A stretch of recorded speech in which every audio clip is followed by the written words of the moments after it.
Bonjour mes petits amis, je suis bien heureuse de vous retrouver. Si vous saviez combien d'aventures passionnantes nous sont arrivées depuis qu'on ne s'est pas rencontrés. Tenez, par exemple, il y a quelques jours, nous avons eu très peur, Willy et moi. Ah oui alors, qu'est-ce qu'on a eu peur? Flip s'était mis en tête qu'il était le champion de saut de la forêt et il avait eu l'idée d'organiser un grand concours pour le prouver. C'est pour cette raison qu'il s'entraînait avec acharnement. Vous allez voir, regardez bien cette brindille. Un peu d'élan et yappa! Ça y est, j'ai sauté l'obstacle. Je suis vraiment le plus fort. Tu sais Flip, moi j'ai l'impression qu'il est tout à fait possible de faire mieux. Je crois même que ton cousin le criquet peut sauter plus haut. Plus haut? Plus haut que moi? Mais tu plaisantes, Willy. Regarde ce saut. Et yop! Très réussi, n'est-ce pas?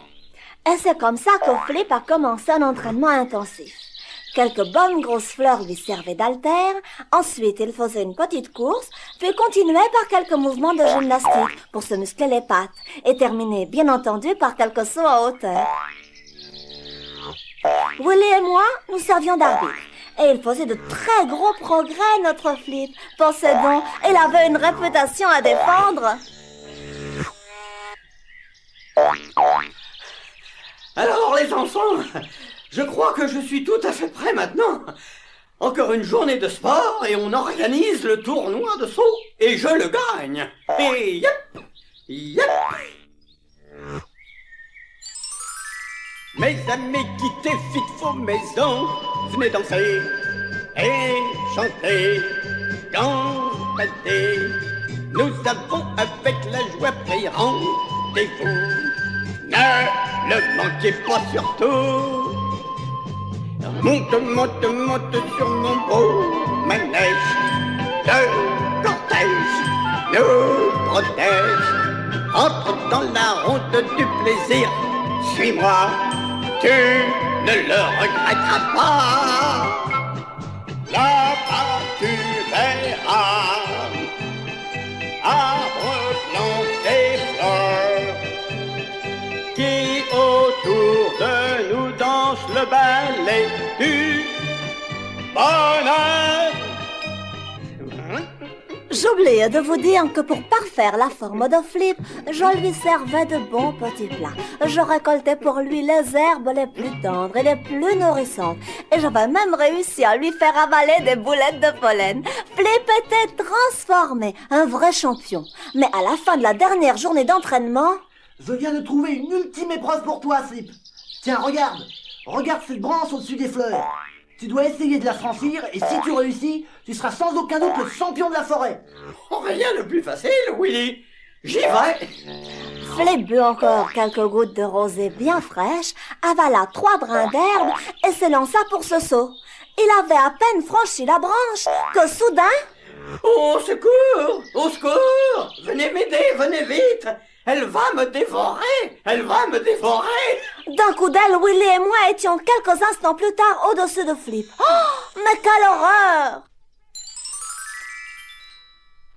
Dépêchez-vous, les enfants! C'est une plante carnivore! Elle va m'avaler tout cru! Vite! Vite!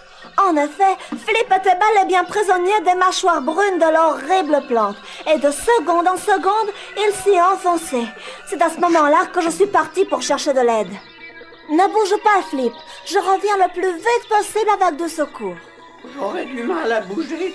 Je suis un peu à l'étroit là-dedans. Je voyais bien que Flip essayait de crâner, mais le cœur n'y était pas. Toi, Willy, reste avec Flip et remonte-lui le moral. À tout de suite, Flip, et confiance en moi. Me voilà partie, mais je me demandais bien qui j'appellerais au secours. L'opération était dangereuse. Bien sûr, Flip avait beaucoup d'amis, mais lequel pouvait vraiment l'aider? Son cousin le criquet avait refusé tout net, et notre ami le bosseridge ne pouvait pas faire grand-chose. Il n'était pas assez fort pour desserrer les mâchoires de la plante. Oh, il fallait chercher ailleurs. Et pendant ce temps... Oh, ça va mal, Willy. Ça va même très mal. Je sens que mes bras ne peuvent plus maintenir les mâchoires ouvertes. Je ne résisterai plus longtemps. C'est pas grave, Flip. Essaie de penser à autre chose. Ça ira mieux. Ah bah tu en as de bonnes, toi. Penser à autre chose quand je ne pense qu'à sauver ma vie. Et comment faire? Je sais pas, moi. Raconte-moi une histoire. Une histoire? Alors que je vois défiler ma vie sous mes yeux comme un film. Ah oui? Tu es en train de revoir toute ta vie? C'est très grave alors. Il paraît que c'est comme ça juste avant de mourir. Oh pardon, Flip. Heureusement que Maya t'a demandé de me remonter le moral. Oh, je suis désolé, Flip. Mais raconte-moi ta vie. Qu'est-ce que tu vois en ce moment? Oh, je suis tout petit. Je viens juste de naître. Je ne sais pas encore sauter. Comme je suis mignon. Flip, accélère un peu les images. Et maintenant, qu'est-ce qui se passe? Je suis à l'école des sauterelles et mon professeur m'apprend à sauter.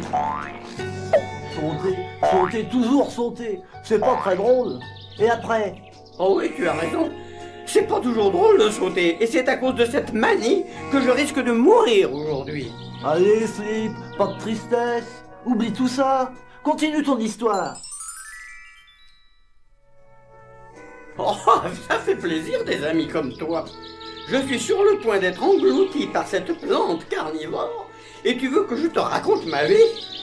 Enfin, où en étais-je? Ah oui, maintenant je viens de te rencontrer. Je suis en train de t'apprendre comment éviter les dangers de la nature qui nous guettent à chaque instant. Tiens, et maintenant je revois Maya. L'adorable Maya qui a eu peur de moi. Tu t'en souviens? Mais au fait, oui, elle est toujours pas de retour. Ne t'inquiète pas, elle tiendra sa promesse. De mon côté, je venais de rencontrer au bord de la rivière un bébé chenille qui se prélassait au soleil. Je lui ai expliqué ce qui se passait. Et alors? Je crois que je pourrais sauver ton âme, Maya. Mais il faut se presser. Il risque d'être trop tard. Et les minutes sont précieuses. Nous voilà partis toutes les deux. Mais chemin faisant, je me demandais comment une si petite chenille pourrait aider Flip alors que le boss Trish, bien plus fort qu'elle, ne pouvait rien faire. Enfin. Pas si vite, Maya. Je suis hors d'haleine. Toi, tu voles, mais moi, je rampe. Excuse-moi, je vais te porter et comme ça tu voleras comme moi. Nous irons beaucoup plus vite. Quelques instants plus tard, nous avons aperçu Flip. Il avait presque disparu à l'intérieur de la plante. Il ne pouvait même plus bouger. Flip, tiens bon, me voilà avec du secours. Sitôt posé sur le sol, la petite chenille s'est précipitée sur la plante. Et quelle ne fut pas notre frayeur de la voir disparaître complètement à l'intérieur de la plante avec Flip. Tous les deux littéralement avalés. Plus un bruit, pas un cri, plus rien. Willy et moi, nous avions les yeux pleins de larmes. Cette fois, tout était fini. Bien fini. J'étais arrivée trop tard avec la courageuse petite chenille.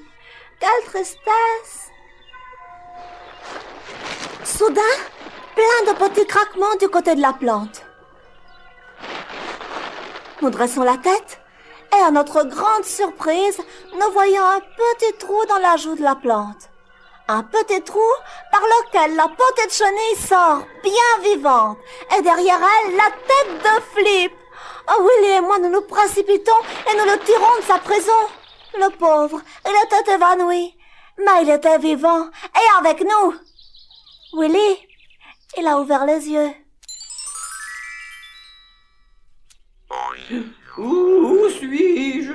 Oh, sûrement au paradis. Mais pourquoi es-tu là, Maya? Et toi aussi, Willy?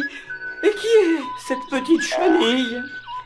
C'est elle qui vient de te sauver en croquant la chair de cette méchante plante carnivore.